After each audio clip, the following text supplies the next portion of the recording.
What if teachers today are less like instructors and more like first responders for the human condition? Every day, educators step into classrooms not just to teach math or reading, but to respond to anxiety, trauma, dysregulation, and the deep human need to belong. Before learning can even begin, someone must help students feel safe, seen, and grounded. In today's conversation, we explore what it really means to teach in this moment and why the most powerful tool a teacher can bring into a classroom may not be a lesson plan, but their own presence, resilience, and humanity. Enjoy the show.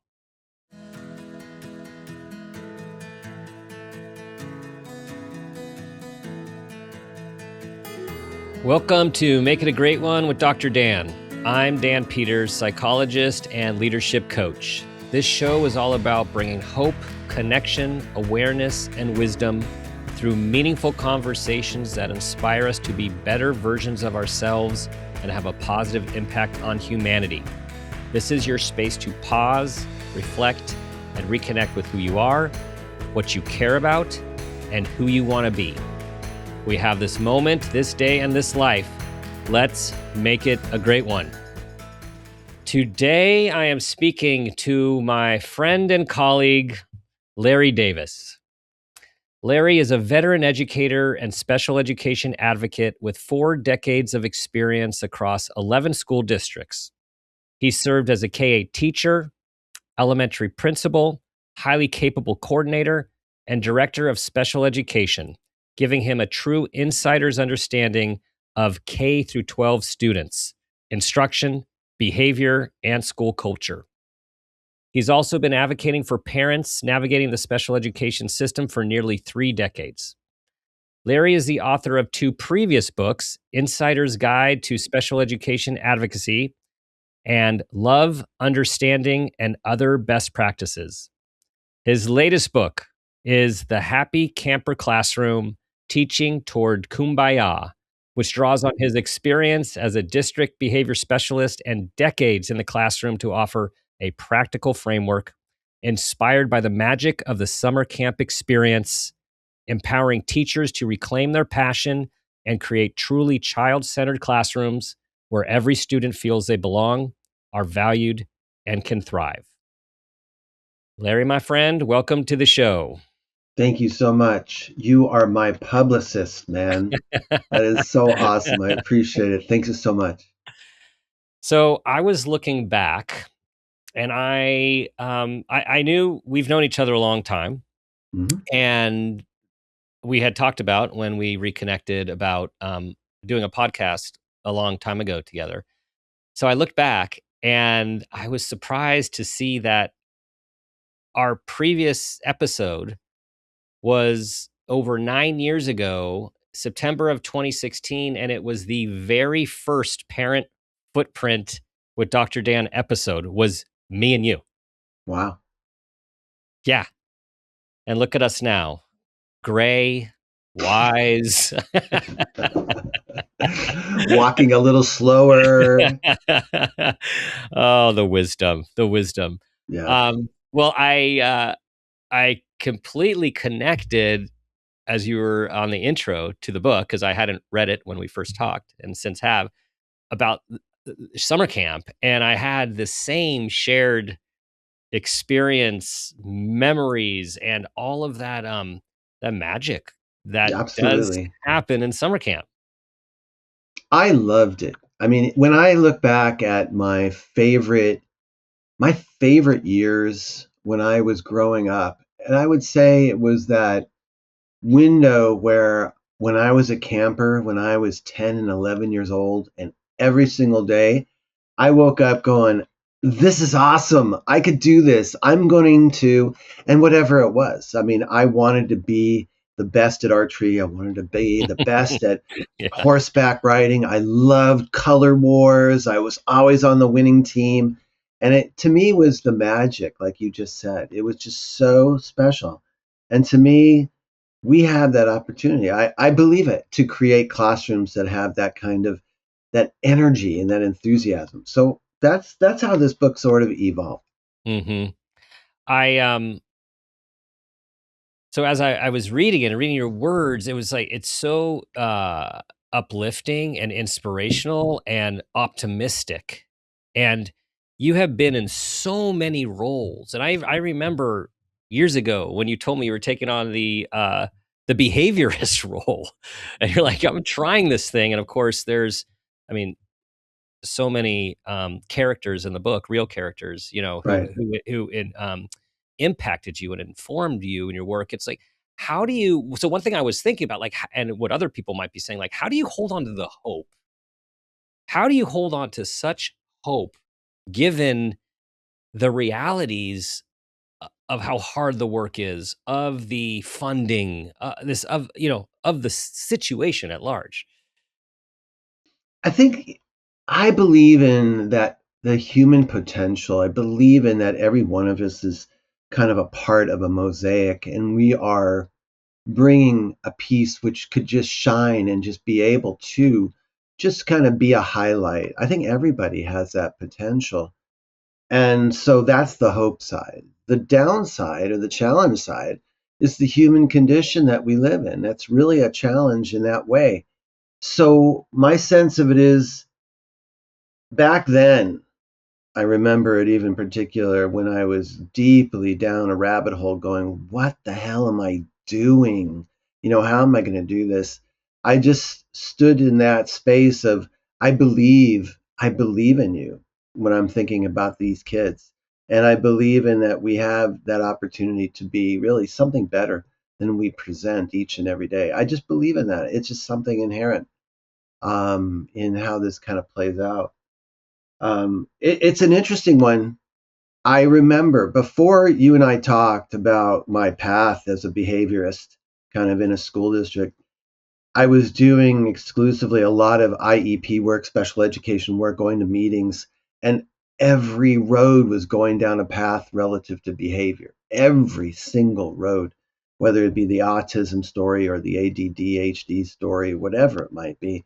And I said to myself, I got to go down that path. I got to go down that rabbit hole. I need to kind of look at what this is about. So that was the intention was all about I'm going to discover something and I'm going to learn in this process. So no matter how challenging the situation evolved, it was always under the context I'm going to learn. And that's a part of the book. I believe in it. I believe that Hmm. we are learning about ourselves, but we are learning about something much greater in Hmm. this path. You draw on the work of um, so many greats. You know, Maslow, Abraham Maslow, Hmm. um, Parker Palmer, who obviously is an inspiration to you. Oh All yeah. of these wise individuals where it everything goes back to humanity, right? We're talking about education, but everything goes back to we need to have our basic needs met. We need to be valued. We need to belong. We need to be authentic. Like it all comes back to the same things that I believe philosophers have been talking about for thousands of years in terms of the essence of humanity. Hmm. So, say a little bit about your grounding in these principles. That's a really good question. I'm trying to think of the starting point. The starting point, Viktor Frankl, that's another one of those Another great one, right? great masters. And if those people don't know, a survivor of the Holocaust experience and created logotherapy, which was really coming out of the work of who were the people who survived the Holocaust in the concentration camps and why. Because they had something greater than themselves. They believed in something greater than themselves. And that held them together day by day, moment by moment in that way. And he says as a paraphrase that there's a space between stimulus and response, and that lies our freedom when we are able to make the best move, the right move. We're able to be free to be able to move forward in that lane in that way. And I believe in that. That's number one, that we really are, that response that we bring is an expression of our freedom. I do believe in that.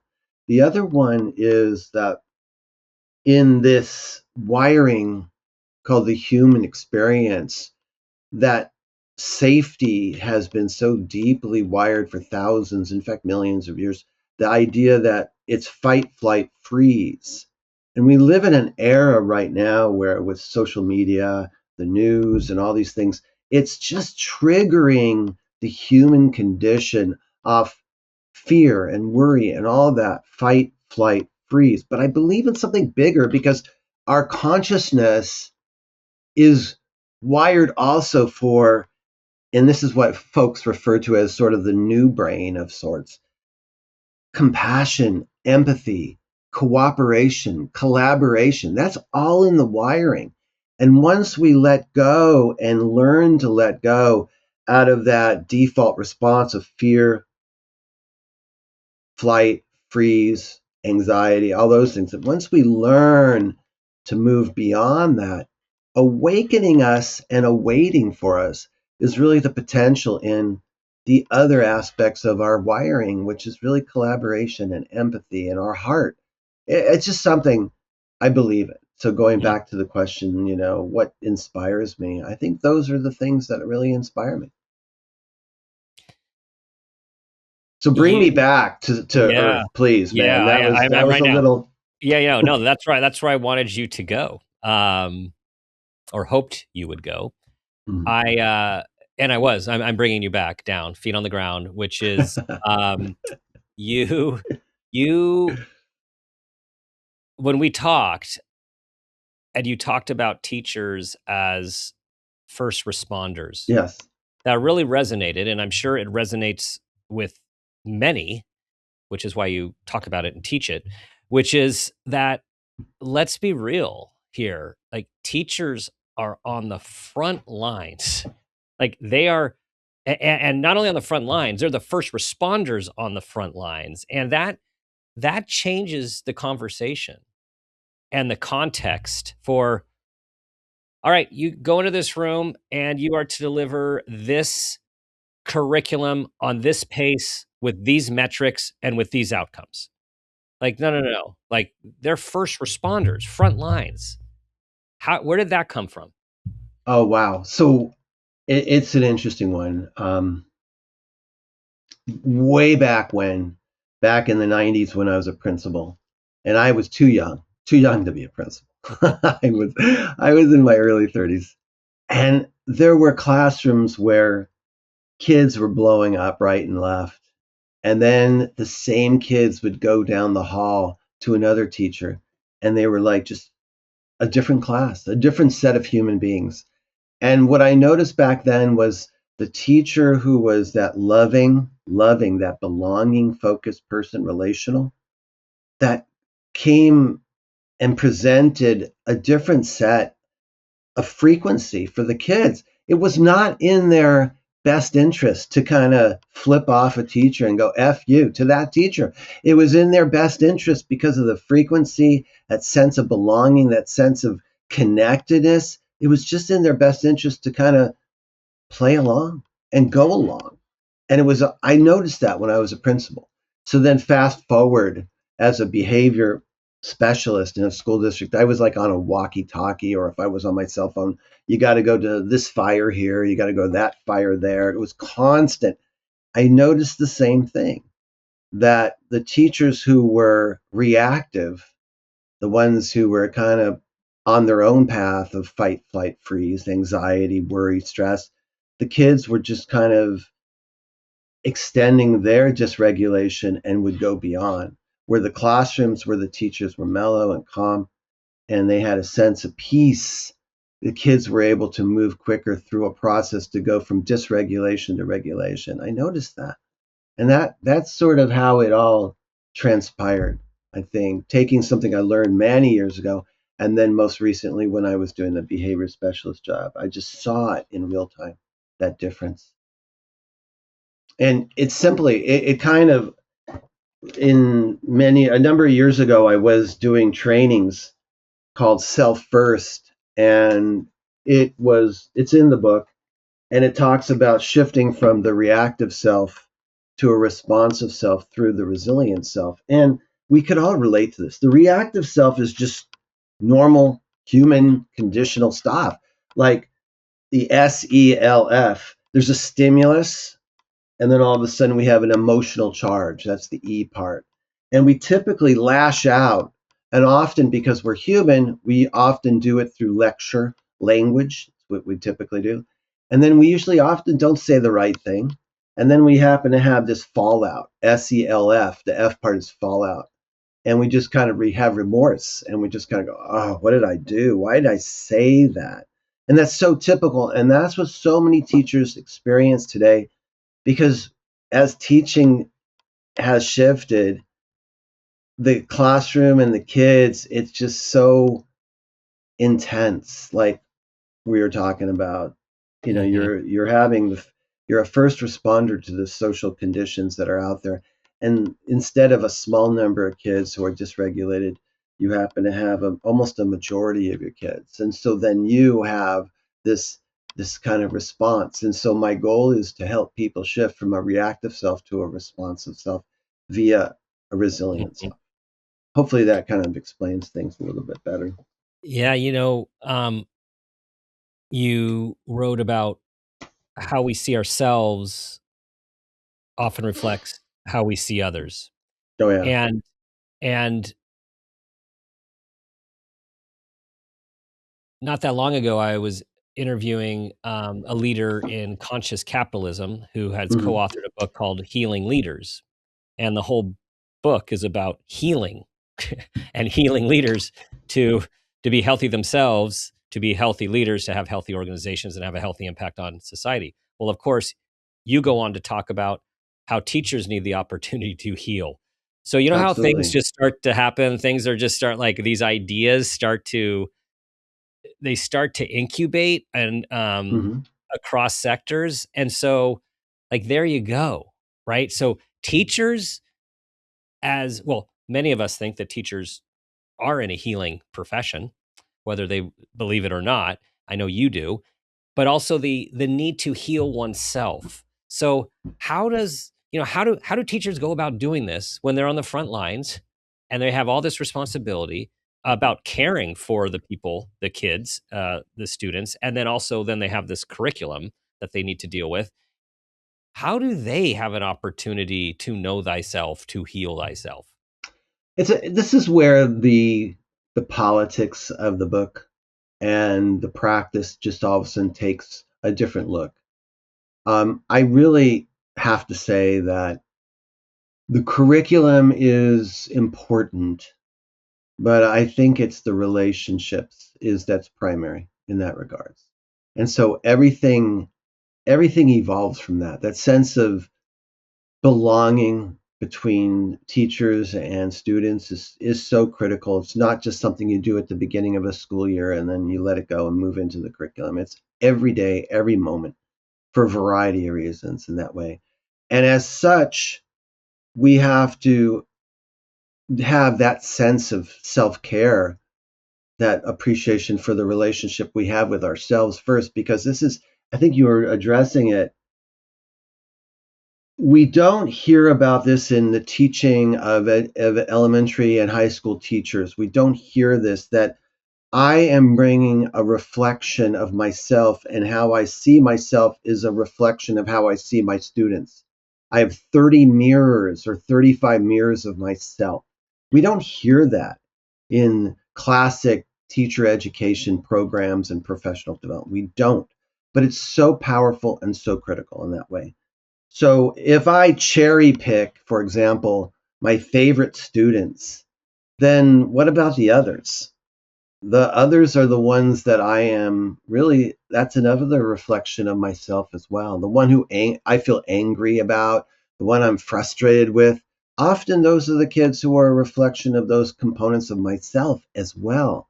And so that's where this opportunity to really learn and grow comes in that way. And so it's a powerful undertaking. It doesn't like take just 6 weeks and you'll be able to move from a reactive self to a resilient self in that way. No, it's a lifetime. It's a challenge of a lifetime that Hmm. I'm asking teachers to really move toward.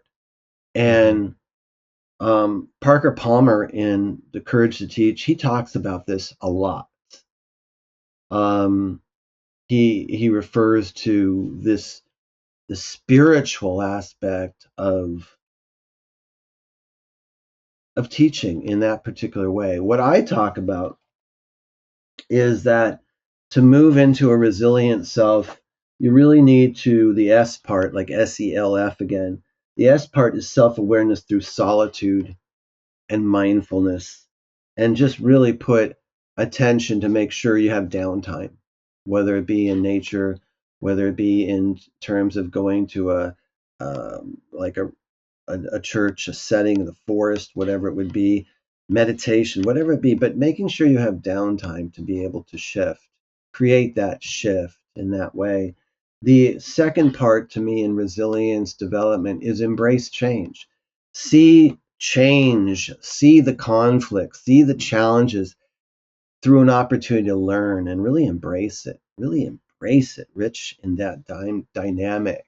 The L part is just creating a shift of being a loving, kind version of yourself and starting with ourselves, just having a loving kindness toward yourself. And if you can't do that, really shift the conversation to loving toward others and being really kind toward others in that way.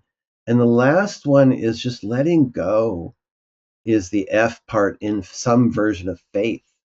I think that's really essential in this whole development of the resilient self, is just having something, a knowledge and understanding and appreciation of something greater than oneself through Mm-hmm. faith in that regard. So it's a great undertaking, but I think it's powerful. Mm-hmm. To go back, I was just thinking before we were talking that I started education. I started teaching 46 years ago, and at that time, the glue that held the classroom together was absolutely compliance, cultural compliance, 100%. I remember taking professional development workshops in discipline. It was called discipline. And the presenters all said, if you have 5% of your class, which in a classroom of 26, that's like one or two students. If you have one or two students and you put them on a behavior plan, that's what you would expect. Well, in today's conversation, a classroom teacher who now has 30, you're going to have at least 20 to 30% of your class on special ed IEP formats. You're going to have another group of kids who are not diagnosed that you're aware of with ADD, autism, or other considerations. So you're going to have kids 50, 60, 70% of your class who have a level of dysregulation. And you don't have compliance serving as the glue anymore. So that's why we're asking teachers to see themselves as first responders and bring the Mm-hmm. same practice that military, firefighters, first responder, medical people bring to their jobs. Teachers have to bring that level of resilience to theirs. Mm-hmm. That's where it starts, right? Like when Absolutely. we think about like where what this foundation is that you are speaking of, is there is a foundation of teacher resilience, and then there is the essential foundational goals of helping their students feel like they belong, Hmm. like they have value, and that they matter, right? Absolutely. And those, both of those all of those things are not easy to come by. No, it's like going back to Maslow. If we know that if kids don't have that sense of being safe, they don't have the ability to learn in that regards. So we have to just really address the safety issues. The next layer is that layer of belonging, where a sense of connectedness, that sense of a relationship, heart to heart. And in a world that's so driven at hyperspeed, where so many kids are just shuttled from one activity to another, to another, to another, maybe even from one parent or one grandparent to another one, from one home to another, whatever it may be. That sense of belonging is so essential If you don't have that layer kind of well established, then the other layer is called learning. It's just not going to happen No. in that way. That's why the radical side of my teaching would be, as a teacher, I recommend when your principal, who's also overwhelmed, when your principal comes into your classroom for their observation, show them everything that they want to see. Make sure your lessons are just really tight. They're highlighting the standards, they're highlighting the curriculum they want to see. Present that checklist that they want to see and let them go. But the bottom line is most principals don't have the time to micromanage what's happening in the classroom. So you really are your own your own conductor in your own world of this symphony that you create in your classroom. And since that is the truth, do so with a sense of heart at the core, relationship and belonging. Let that be the fundamental foundation of the work that you do. And do so with really making sure that that relationship is number one. Number two, make sure that there's regulation in your class where you have class management really down, where the kids have a level of predictability. In the work that I do as an education advocate, almost all the kids who have anxiety and have dysregulation, whether we call it autism, whether we call it uh, ADD, whatever label you want to put, that sense of having visual schedules and predictability, and every transition is just predicted and really clear, where teachers are saying, hey buddy, this is what we're going to do in the next hour. Hey buddy, this is what we're going to do in the next 10 minutes. This is what we're going to do in the next 2 minutes. You have that level of predictability in there. And the third component, which is just so big deal, is making sure that learning is relevant. Make sure kids have something every day where they could connect to, where they feel like, wow, this is meaningful. I love this. I love going to school because I can look forward to this. That's the glue that we Mm-hmm. now have. Mm-hmm. That's what this is all about. And You so said, it's the radical side is when your principal shows up and does their observation, give them what they need to see. But when you are running the show in your classroom day in, day out, give the kids what they need. And relationship, regulation, and relevance, that's what this is all about. I noticed you said, "Hey buddy," and not "Hey pal," because Bobby did not appreciate when you said "Hey pal." Holy Right. shit. So you see, so you changed. You like forever. You changed. You don't call anyone pal anymore. It's just "Hey buddy." Hey buddy. Oh my god. Well, that the story is this is a student who happened to just be born into such a complex scenario of was born addicted to a variety of medications, self-medicated. Parent wasn't available at all, and so this child was not only not with their parent, but they were in a hospital for so long because of that addiction in that way. And there were so many elements of just disconnect with belonging. So one day, out of my mouth comes, hey, pal. And Bobby just looks at me, don't you call me pal, and just went ballistic on Yeah. me.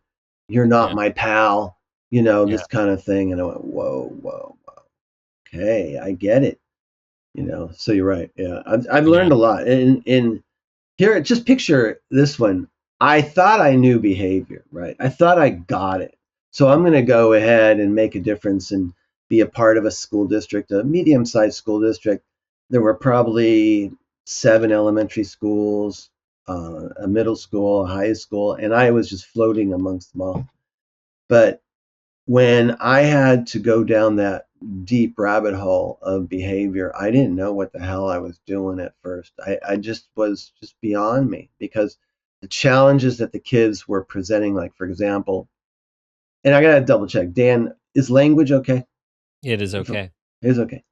I mean, I have like kindergartners looking at me with absolute conviction and saying, "What the fuck are you going to do to me? You're not going to stop me."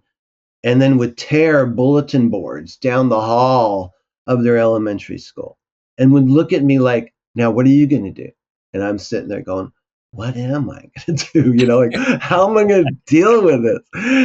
And I kind of went into my toolkit in that way. And we're talking about a student like Bobby, who, when there was a level of dysregulation, would just go on the physical attack and try just literally beat the shit out of me. And it was just incredible. And we had to bring in another adult to deal with these dysregulations and that kind of level of aggression. So we would both be trained in very, very defined processes of helping shift the student physically from this level of dysregulation to a place of calm. And it was intense. And Mm. so that's where this book came up. Originally, the book was called Teaching in the Age of the Unconscious Mind. I loved it. Okay. I love that name. But when I shared it with people, they're going, that's so heady, buddy. Yeah, That's can't like, come that's down too from the much. clouds, Larry. Get to come That's down too from the much. clouds. It's too Yeah, yeah, much, yeah. and there wasn't anything really that inspirational in it. And then over the rewriting and the just sort of rethinking of the book, I kind of navigated it down going, what did I remember? Like, what was the thing that was my purpose to getting into education? Why did I become a teacher? And it was because I wanted to bring that camp experience to my classroom as an elementary school teacher. And then that's why the book then changed its theme to the happy camper classroom. And it's the path, I love it, it's the path from contention to contentment, basically, Yeah, in that regards. So enough said. It was yeah. just crazy. And I greatly appreciate all the kids who were under my sort of umbrella as a behavior specialist because they taught me so much. They taught me so much. It is such tough work. It is tough. As you were talking, I was remembering a few of the behavior specialists who I worked closely with over the years, Hmm. with clients, and the caseloads. I mean, man, the caseloads of the behavior, and it's like every kid was difficult. And I remember this one individual would come into the team meeting, and this one in particular always had a great way of talking about the student and hearing our concerns. And yet I was thinking, like, he just went from one fire to the next, right? Yeah. Because it's like these kids that have these challenges, this dysregulation, which they come by honestly, whether it's neurochemically, physiologically, neurodevelopmentally, Hmm. trauma, and all. Um, they're just being them, right? Like they're just being them, and they're like these little like flares are going off all over, and they impact every single person in the classroom, right? They impact the other students, they impact the aides, they impact the teachers. And so I guess as I'm listening to myself, it's that's a tough job. That's a tough job. I mean, not even the part about influencing behavior in a positive direction in a classroom in a positive direction. It just the job itself is tough work. It is. And teachers today, those who are just really honest, they will say to me things like, I appreciate what you're sharing and what you're kind of highlighting, because a lot of people don't know that teaching today looks so different than it used to. A lot of people who are my generation of teachers who kind of we're in that transitioning. A lot of people are retiring out. People who started in the 80s are retiring out. And they're like shaking their heads, going, I don't even know what happened the last 5 to 10 years. I have no idea. It's like almost as if I glossed over it because it was too intense. It was just so intense. There was a time when I'll never forget when I moved to Washington State. We were taking a flight back to California to revisit. That's where my career started. And I'm sitting there with, and so this is like 93. This is June of 93. I'm sitting there with two teachers, and it was a husband and a wife. They just retired that week, and they were like young, and they were kind of energized, and they were going to go to Hawaii. This was their thing, their gift to themselves, right? And they just had this this glow about them, because teaching for so many people was just really a remarkable, wonderful profession. And it still can be, but it's a different look today. Because Hmm. as I said earlier, there was a level of compliance, there was a level of just regulation that existed where you could be that Mr. Holland and you could do these Hmm. amazing things and you could go on. Where today there's so much intensity coming through the door of the classroom, where there was a, and this when these pieces of this book came together was really interesting. I read an article probably in 2016, 15, something like that, where the Washington State Teacher of the Year, a great guy, he just called it as it was and said, "I'm quitting. I'm quitting public school teaching because I'm being asked to be a social worker. And if I wanted to be a social worker, I would have gone that particular path because I wanted to be a teacher and that's my job." But he saw the transition that was taking place. That was a number of years ago. And every teacher today, you're a social worker. That is at the core, because what you have coming in the door is an expression of the social cultural elements that are playing and unfolding right now. It's just really what it is.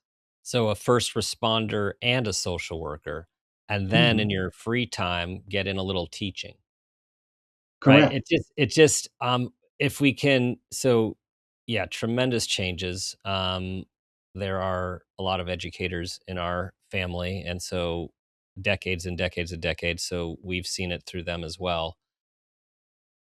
The importance, the importance of a teacher, it's like as you describe it, they're even more critical than Hmm. in the past because this is where I mean, it's always been a place of where people see if they belong, if they have community. Of course, we know that people who are literate do far better than people who are illiterate. I mean, there's real data about life course and life trajectories with Hmm. people having basic knowledge and basic academic skill. And I guess I'm saying like even under that, like who individuals are, their attachment to other people's, like their health, their um, humanity, right? So, like, what we're basically talking about is these teachers are responsible for curriculum, but the task is so much bigger and deeper than that, which is, of course, why you go to these fundamental principles and Maslow's needs and people being seen and people being valued and people have connection. Um, that's just to get to the learning. That's to get to the child-centered learning. Hmm. But they have to be regulated and safe to start, or none of that's going to happen. Absolutely. In the work that I do now as an education advocate, um, that is the framework of autism, for example.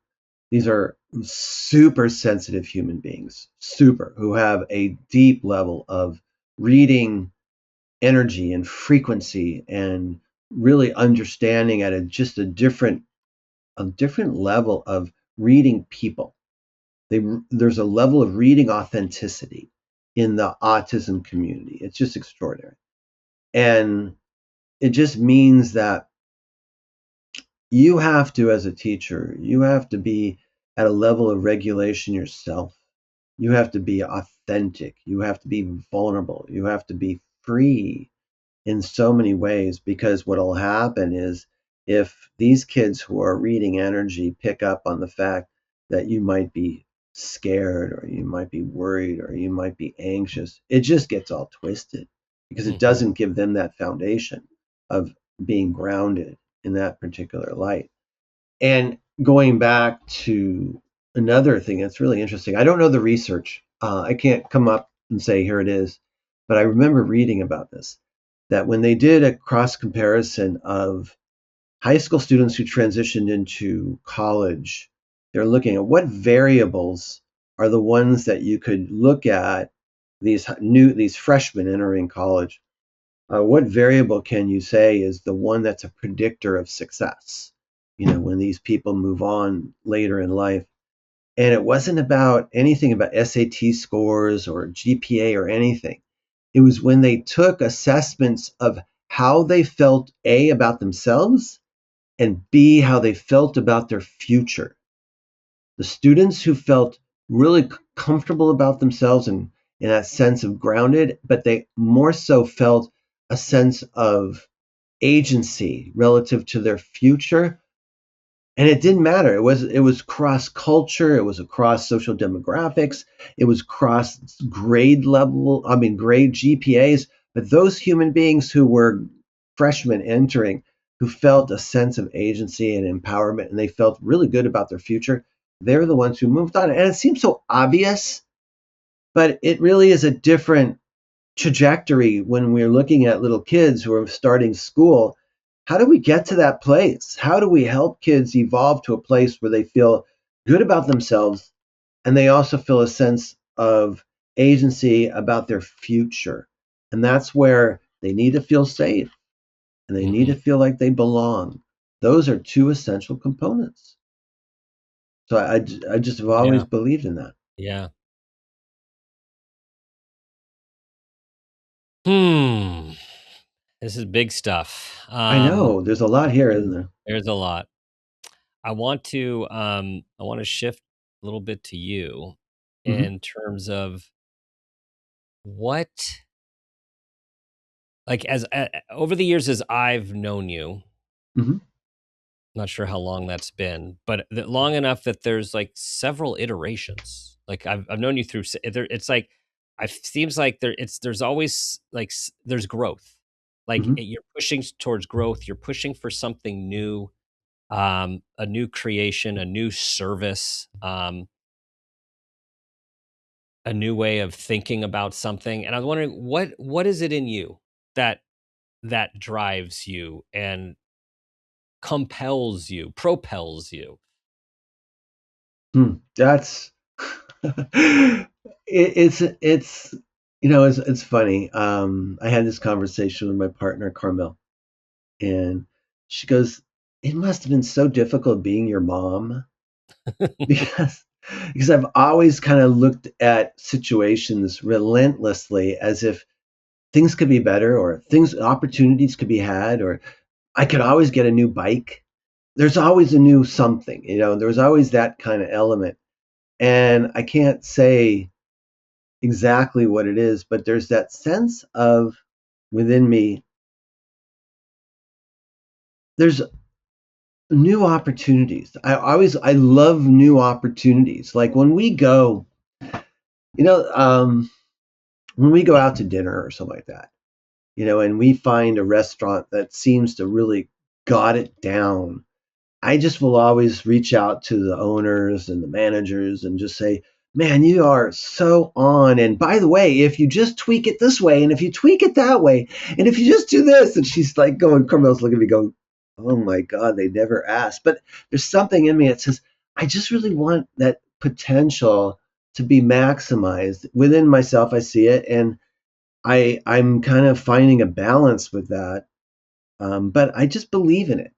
And this is Mm. so funny that you asked this question. So I'm looking at, I have a small model of, I just ended up getting one of these VW ID Buzz vans. Okay. Hmm. It's a new thing and it's really cool. I love it because when I drive it, people are waving and people are looking at me and it's like, that's really cool. I love that engagement, right? I love it. But I came up with an idea. I'm going to contact tomorrow my county and I'm going to find out what it will take to be a limousine driver. So crazy. And I want to take people on those special trips, small groups, and just do something really magical with them in this buzz, this VW buzz. And I want to do that. And it's kind of like, I can't say exactly how it will play out, but it's the same thing like this book, Happy Camper Classroom. It started 4 or 5 years ago writing the book. I just believed in it. And this idea of, yeah, I'm gonna limousine people around and show them a really good time and just allow them to have the best moment, whatever it might be, whether it be graduation or their wedding or just visiting with family, whatever. Hmm. So to answer your question is, I don't know. I don't know what inspires me in that way, but the opportunity to shift toward a, Hmm. a new version, Yeah. yeah, a Yeah. new version of myself, it just sort of plays out. It's just what it is. And it just keeps me just younger beyond my hairline or the Yeah. lack of. Yeah. So you listen and you always have ideas, which I can relate to, and then you go with them. Like it sounds like you go with them, you get excited about them, like, and you do see possibility, and you do see potential. What about, many of us also get visited by fear, self doubt, and those things. Does that come in for you? Oh my God, there was definitely. When the shadow presents itself, um, I have to sit with it, and when I have dreams that are like really dark or things that are like struggles, like the same conflict coming through, I have to sit with it. And I used to sort of, how do I say, step into it as if there was something wrong. Okay. Now I step into it as in there's something to be learned here. There's something that needs to just unfold. Um, and I see the conversations relative to trauma. We all have different traumas, micro and macro, big ones and small ones in our lives. And for me, it's just a matter of a lot of those things that have been sort of somatically kind of embedded in my body and in my psyche are releasing as I get older. As I get older, they're kind of letting go. And so I kind of, just I could say is I struggle just like everybody, Hmm. but the release is something I'm looking forward to because Hmm. my goal, and this is kind of like a picture, when I do have my final days, and if I do have an opportunity to know that, Hmm. it's coming in a few days, or it's coming in a few weeks, or it's coming in a few months. If I do, I want to be as free as I can to be able to do so that I could embrace life just so fully in a state of love and a state of Hmm. just appreciation and gratitude. So when these post-traumatic events come through in my dream work or in anxieties or worries, I tend to look at them and think, okay, I have some work to do. Hmm. I have some work to do in that Hmm. particular life.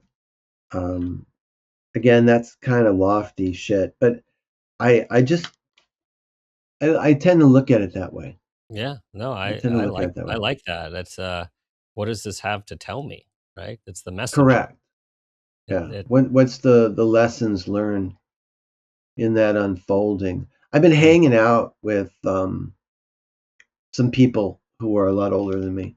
One of my best friends is having his 90th birthday Oh, next month, wow. and Wow. Bruce is a stellar human being.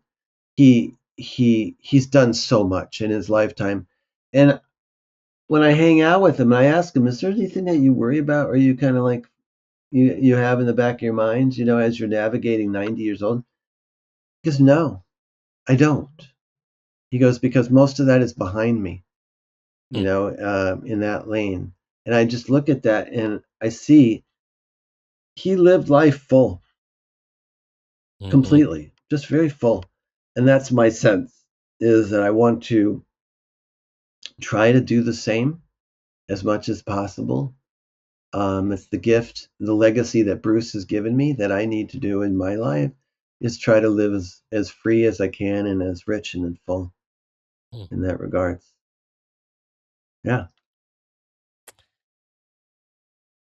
Well, as I've observed over the years, that's what you're doing. I'm trying, Yeah. Eh, it's so funny. In our life, in our home. So you picture in your mind my I have very strong ADD tendencies, and as I get older, it's even more so. It's more pronounced than ever before.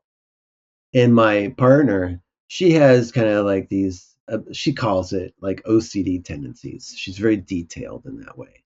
And she looks at me like freaking like, what the hell? You know, can you get from point A to B without creating a mess? And I go, it's not my intention, but life is kind of like that at times in that regard. But the idea here is this path of we're all just trying to do the best we can. And so, like going back, the happy camper, that's a great memory being in camp. And I try to bless that as much as I can and in my own life. And I just want to bring that message to people who are really struggling right now, to teachers. So that's Yeah, new my new path. And I appreciate this opportunity. Thank you so yeah, much. yeah. Yeah. Thank you, Larry. This has been great to reconnect Oh yeah. and do whatever we can here to support your message. Thank you. It's a message that's very much needed, and we are talking a theme that comes together on these conversations is there might be different disciplines we're talking about, whether it's Hmm. teaching or whether it's Hmm. leadership or other, but it always comes down to humanity.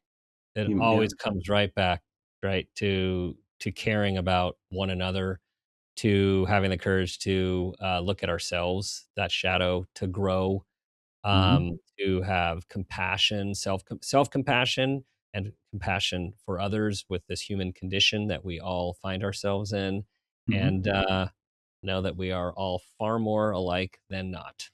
Absolutely. Yeah, yeah. Thank you. All right. So where does everyone go? Where do they get it? Uh, the the the website, the Happy Camper Classroom, is something I've put together, and it's an easy way to just to connect with the book and connect with what I'm talking about here today.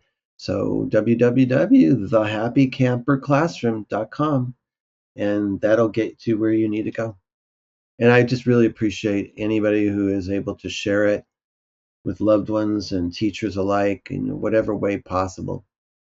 It means a lot. Check it out, everyone.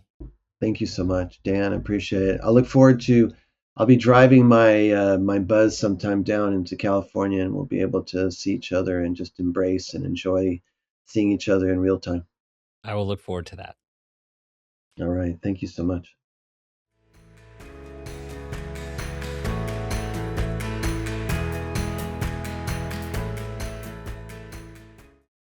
As long as I've known Larry, he leads with his heart and his soul.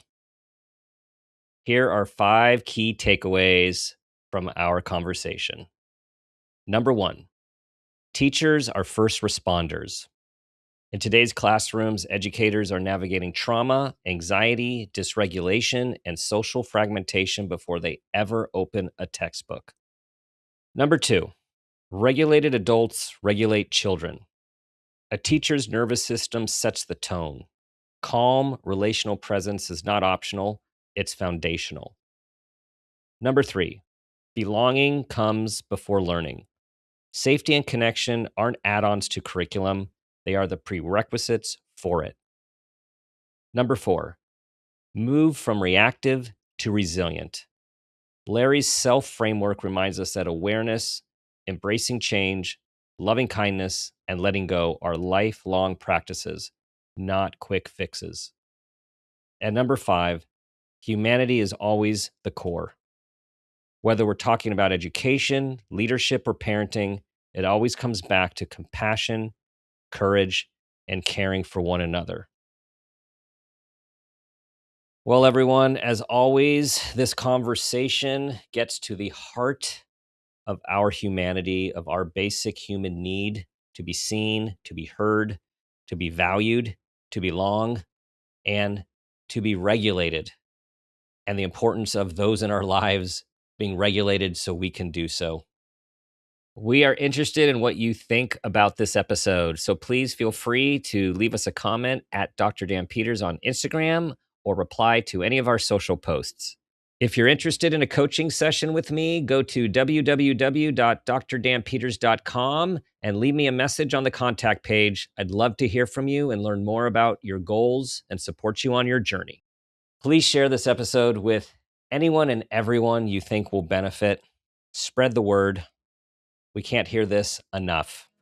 Thank you for being a part of our amazing community, your 5-star reviews, for subscribing, and just being you. Remember, we have this moment, this day, and this life. Let's make it a great one. This has been a Peters and Rossi production. Make It a Great One with Dr. Dan is produced by Laura Rossi. Our engineer is Phil Rossi. Theme music is Uplifting Folk by Awesome Music. Artwork by Kelly Dwyer. Follow us on social media at Dr. Dan Peters. For more information, visit drdanpeters.com.